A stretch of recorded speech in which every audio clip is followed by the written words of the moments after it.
We begin with the big news that has just come in. India will extend its lockdown until the 31st of May. Lockdown 4.0 will come into effect from the 17th of May.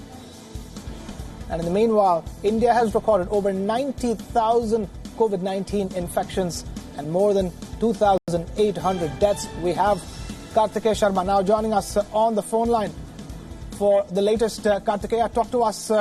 This is lockdown 4.0, but it will come with significant relaxations to possibly public transport. See, there are two very important aspects of this lockdown. One important aspect of this lockdown is that India has a federal structure constitutionally. Under the new NDMA Act, it will allow state governments to delineate red, green and orange zones, which will be decided by state and union territory governments after taking into consideration parameters shared by Ministry of Health and Family Welfare and the Government of India. So the demand of most of the chief ministers in India that they should be allowed to redraw zones, red, green and orange, should be done by them and not center. So that's the biggest takeaway of the lockdown 4.0 version. But then the government says, the center in India, which is New Delhi, that it should adhere to the guidelines set by Ministry of Health and Ministry of Home Affairs. Now, another important aspect of this lockdown is that it permits interstate movement of passengers with the mutual consent of state government. It also permits intrastate movement of passenger vehicles and buses decided by state and UTs. And it also goes on to say that this lockdown 4.0 version will continue with night curfew in India. Now, to bring this into perspective, night curfew in India means that between 7 p.m. to 7 a.m. in the morning, no activity is allowed. People are not supposed to go outside. Children, women over age of 65. And then, importantly, air traffic, metro services, schools, colleges, educational training institutions, coaching institutions, hotels, restaurants, cinema halls, shopping malls, gymnasiums, swimming pools, entertainment parks, theaters, bars, auditoriums, assembly halls, sport complexes, religious institutions, religious places, places of worship shall be closed for public, and religious congregations are strictly prohibited.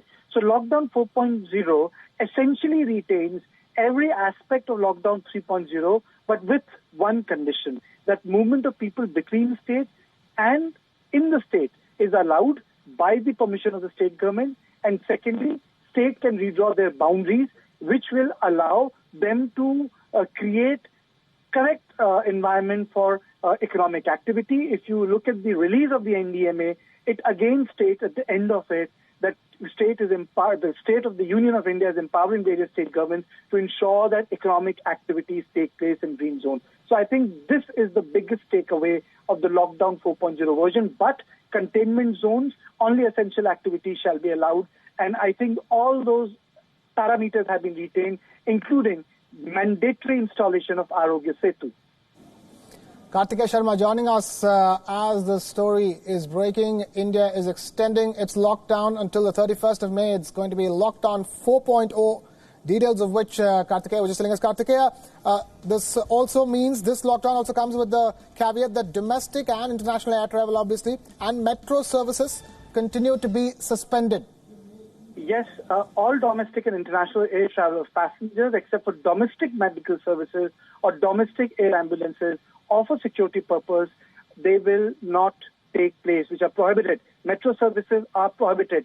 So basically, your basic public mass transport is not going to function till 31st of May. So India will see a stronger lockdown in red zones and orange zones, but a leaner lockdown in green zones where state governments have been empowered to make their choice. And by virtue of delineating areas into red and green zones, for example, in the National Capital Region of India, Delhi, now the Chief Minister can take a call which parts of Delhi are green, which parts of Delhi are red, and which parts of Delhi are orange, and decide, and depending on that, economic activities with the strict provisions under the guidelines issued by Ministry of Home Affairs will be put into force. I think this is a big takeaway of today's decision by the Government of India.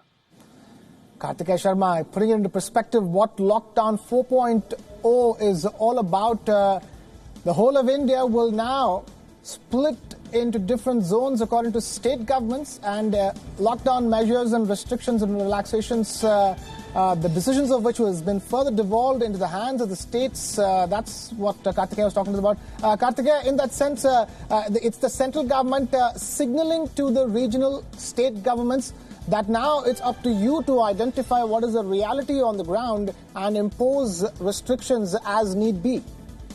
There are two things here. One was the issue of revenue, because most of the state governments were going bankrupt because of the revenue issue. So, for example, the opening up of the liquor shop was a painful decision because they knew that disruption in terms of people would exist, but it had to take place because of the money. And, for example, the movement of the migrant laborers, Indian economy depends on MSME labor. 29% of the Indian GDP, 40% of the Indian labor force is in medium and small scale industries.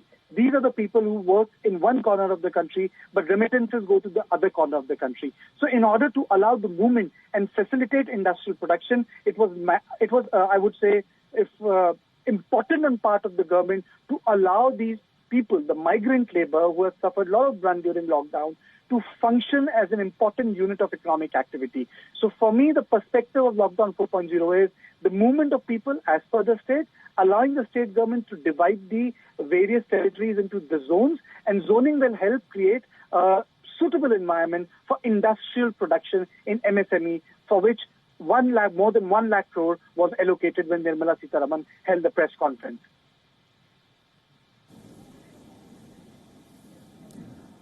Karthikeya Sharma joining us for the breaking news story that we're tracking here on WION World is one. India is set to continue with its lockdown post the 17th of May, lockdown 4.0, details of which flashing on your television screens. Interstate movement of vehicles and buses have been allowed, but all places of worship shall be closed for public.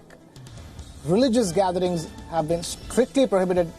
Domestic and international air travel continues to remain suspended. Metro services continue to remain suspended. As Karthikeya was just telling us, this is taking into account restarting industrial activity, for which migrant labor is a key economic contributor, and to facilitate their movement is the reason why in Lockdown 4.0, interstate movement has been allowed, and that will depend upon the coordination between the states and the allowances that the states give between each other.